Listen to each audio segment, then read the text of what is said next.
Hello friends, welcome back to our channel smart Vaishu vlogs.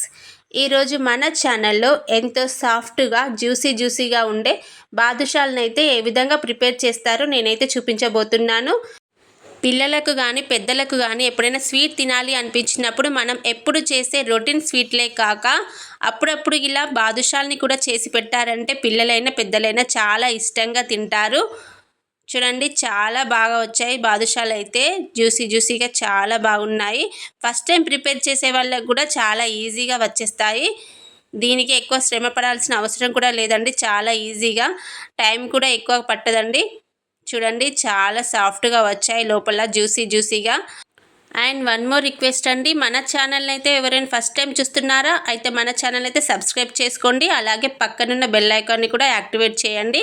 అలాగే ఈ video మాత్రం skip చేయకుండా చూడండి. ఈ బాదుషా రెసిపీ మీకు నచ్చినట్లయితే ఒక లైక్ కూడా చేయండి. చూడండి, బాదుషాలు అయితే చాలా బాగా వచ్చాయి. ఇంకా లేట్ చేయకుండా ప్రాసెస్లోకి అయితే వెళ్ళిపోదాం.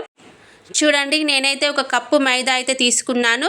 మైదా పిండి ప్లేస్లో మీరు గోధుమ పిండి కూడా తీసుకోవచ్చు. గోధుమ పిండితో కూడా బాదుషాలు చాలా బాగా వస్తాయి. నేనైతే స్వీట్ షాప్ స్టైల్లో చేస్తున్నాను కాబట్టి ఒక కప్పు మైదానైతే తీసుకున్నాను. కప్పు మైదాకి కప్పు చక్కెర కూడా తీసుకోవాలండి, సమానంగా తీసుకోవాలి క్వాంటిటీ. మీరు స్వీట్నెస్ అయితే తక్కువగా తింటే కప్పున్నర మైదాకి కప్పు షుగర్ అయితే తీసుకోండి. నేనైతే ఈక్వల్గా తీసుకున్నాను. కప్పు మైదాకి కప్పు షుగర్ అయితే తీసుకున్నాను. నెక్స్ట్ వచ్చేసి చిటికెడు సాల్ట్ అయితే వేసుకోవాలి.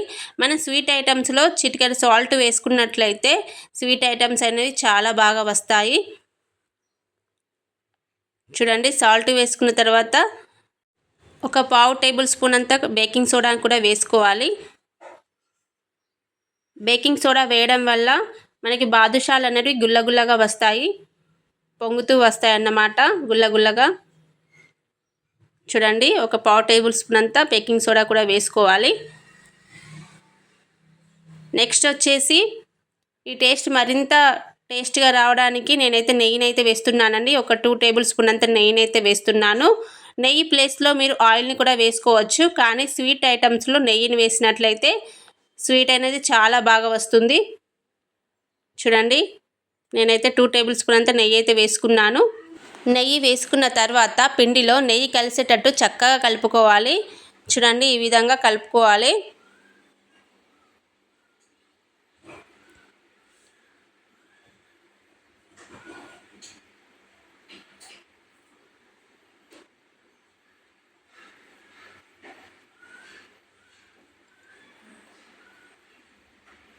చూడండి, పిండిని కలుపుకున్న తర్వాత మనకు బైండింగ్ అనేది ఇలా ముద్దలాగా రావాలి. చూడండి, నాకైతే రాలేదన్నమాట. నేను మరి కాస్త నెయ్యిని వేసుకొని బైండింగ్ చేసుకున్నాను పిండిని మొత్తం.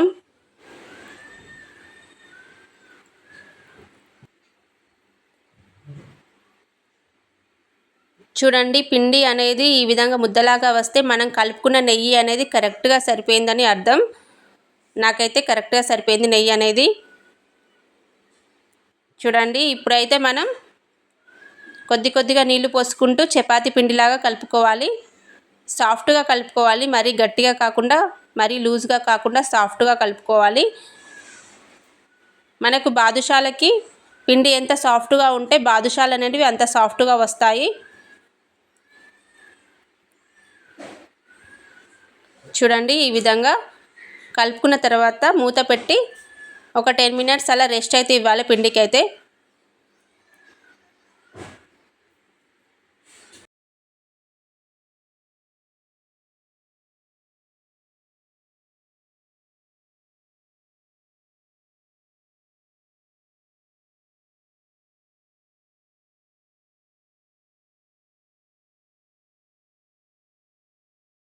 చూడండి, పిండి పైన అయితే మూత పెట్టేసి ఒక 10 మినిట్స్ రెస్ట్ అయితే ఇవ్వాలి.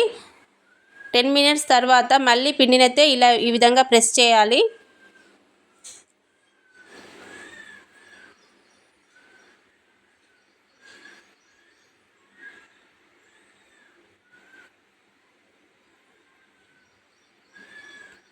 చిన్న బాల్స్ లాగా చేసుకొని మనం బాదుషాలకి ఎలాంటి పగుళ్ళు కానీ క్రాకర్స్ కానీ రాకుండా ఉండాలంటే ఫస్ట్ మనం పిండిని అయితే ఈ విధంగా రౌండ్గా చేసుకొని తర్వాత ఈ విధంగా ప్రెస్ చేయాలి. అప్పుడు ఎలాంటి క్రాకర్స్ కానీ పగుళ్ళు కానీ రావన్నమాట. చూడండి ఈ విధంగా అయితే బాదుషాలని ఒక్కొక్కటిగా ప్రిపేర్ చేసుకోవాలి.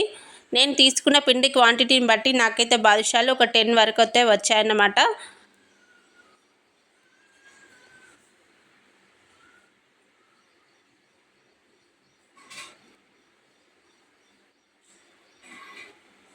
బాదుషాలన్నింటినీ ఒక్కొక్కటిగా ఈ విధంగా ప్రిపేర్ చేసి పెట్టుకోవాలి. చూడండి నాకైతే ఒక 10 వరకు అయితే బాదుషాలు అయితే వచ్చాయన్నమాట. నెక్స్ట్ అయితే షుగర్ సిరప్ని అయితే ప్రిపేర్ చేసుకుందాం. ఒక కప్పు షుగర్ని అయితే తీసుకున్నాను. ఒక కప్పు షుగర్కి హాఫ్ కొద్దిగా వాటర్ని అయితే పోయాలన్నమాట. చూడండి మనకి పాకం అనేది ముదురు పాకం రావాల్సిన అవసరం లేదు, అలాగే తీగ పాకం కూడా అవసరం లేదండి. మనకి గులాబ్ జామ్ పాకం అనేది ఎలా వస్తుందో దానికంటే కొంచెం ఎక్కువగా వస్తే సరిపోతుంది. అంటే మనకి చేతులతో ముట్టుకుంటే స్టిక్కీగా రావాలన్నమాట. ఆ విధంగా వస్తే పాకం వచ్చినట్లే సరిపోతుంది మనకి బాదుషాలకి. చూడండి మంచి ఫ్లేవర్ కోసం అయితే నేనైతే యాలకులు అయితే వేస్తున్నాను.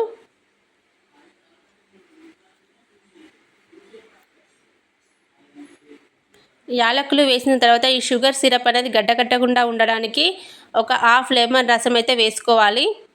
చూడండి స్టిక్కీగా ఉంది కదా, ఈ విధంగా ఉంటే సరిపోతుంది. చూడండి ఒక హాఫ్ లెమన్ రసం అయితే వేసుకుంటున్నాను. మనకి షుగర్ సిరప్ అనేది గడ్డకట్టకుండా చేస్తుందన్నమాట లెమన్ సిరప్ అనేది. షుగర్ సిరప్ని పక్కన పెట్టుకోవాలండి ప్రిపేర్ చేసుకున్న తర్వాత. నెక్స్ట్ వచ్చేసి ఒక కడాయిలో ఆయిల్ పోసుకొని మనం డీప్ ఫ్రై అయితే చేసుకోవాలి. మనం ముందుగా ప్రిపేర్ చేసిన బాదుషాలని డీప్ ఫ్రై అయితే చేసుకోవాలి. ఆయిల్ అయితే మంచిగా వేడెక్కాలండి. బాగా వేడెక్కిన తర్వాత ఒక్కొక్కటిగా బాదుషాలను అయితే వేసుకోవాలి. ఈ బాదుషాలు ఫ్రై అవ్వడానికి ఒక 4 to 5 మినిట్స్ అన్న పడుతుందండి. ఎందుకంటే మనం లో ఫ్లేమ్లో వీటిని అయితే డీప్ ఫ్రై చేసుకోవాలి. ఎందుకంటే హై ఫ్లేమ్లో పెట్టినట్లయితే మనం పైకైతే కాలినట్టు అనిపిస్తుంది, కానీ లోపల మాత్రం పిండిగా ఉంటుంది. అందుకని మనం లో ఫ్లేమ్లోనే వీటన్నిటిని డీప్ ఫ్రై అయితే చేసుకోవాలి. చూడండి బాదుషాలు అయితే మంచి కలర్ వచ్చాయి. ఈ విధంగా కలర్ వచ్చిన తర్వాత మనం ముందుగా ప్రిపేర్ చేసి పెట్టుకున్న పాకంలోకి అయితే వీటిని వేసుకోవాలి.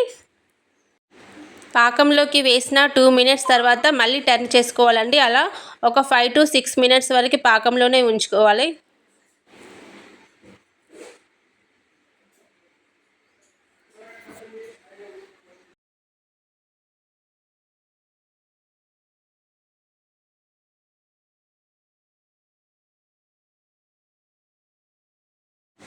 అంతే అండి, ఎంతో టేస్టీగా జ్యూసీగా ఉండే బాదుషాలు అయితే ప్రిపేర్ అయిపోయాయి. చూడండి చాలా బాగా వచ్చాయి బాదుషాలు అయితే. ఫస్ట్ టైం ప్రిపేర్ చేసే వాళ్ళకి కూడా చాలా బాగా వస్తాయి. Okay friends, thanks for watching.